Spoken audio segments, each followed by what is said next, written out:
Hola, soy Camille de Campus France Espagne y en este video te voy a explicar cómo funciona la fase de admisión de Parcoursup 2021.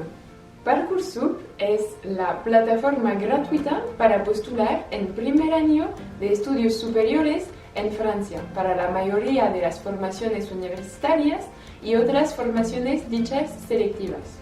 La fase de admisión de Parcoursup 2021 empieza el 27 de mayo y se cierra el 16 de julio. Del 28 de mayo al 14 de julio recibirás las respuestas de las universidades y escuelas superiores francesas de forma continua. Por eso es decisivo que averigües los mensajes que vas a recibir en tu teléfono, tu correo y en la plataforma. Para cada uno de tus deseos hay tres posibilidades. Primero, puedes recibir un no, solo si es para una formación selectiva. Segundo, puedes recibir lo que se llama una propuesta de admisión. Puede ser un sí o un sí pero. Un sí pero significa que ha sido aceptado o aceptada, pero con una condición. Tienes que responder a cada propuesta de admisión en los plazos indicados en la plataforma. Solo puedes aceptar una propuesta a la vez. Tercero, puedes estar en lista de espera para uno o varios de tus deseos.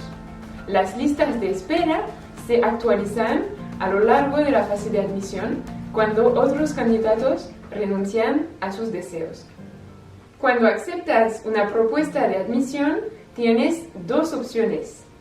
Aceptar de manera definitiva si la formación es tu favorita, en este caso la lista de espera se elimina, o aceptar y mantener tus deseos en lista de espera para seguir esperando otra propuesta.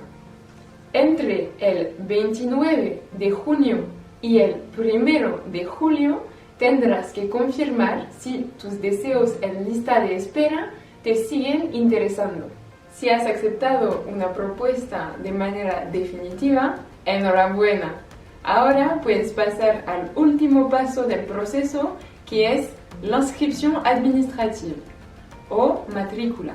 En esta etapa es muy importante respetar las modalidades y los plazos indicados en la plataforma. Por último, si no has recibido ninguna propuesta de admisión durante esta fase o si no te habías inscrito a tiempo en Parcoursup, podrás formular hasta 10 nuevos deseos durante la fase complementaria, del 16 de junio al 16 de septiembre. Esta fase solo está abierta a los estudiantes que no necesitan a un visado para estudiar en Francia o los estudiantes de los lycées français. Te deseamos mucha suerte en esta fase de admisión de Parcoursup y te esperamos en Francia.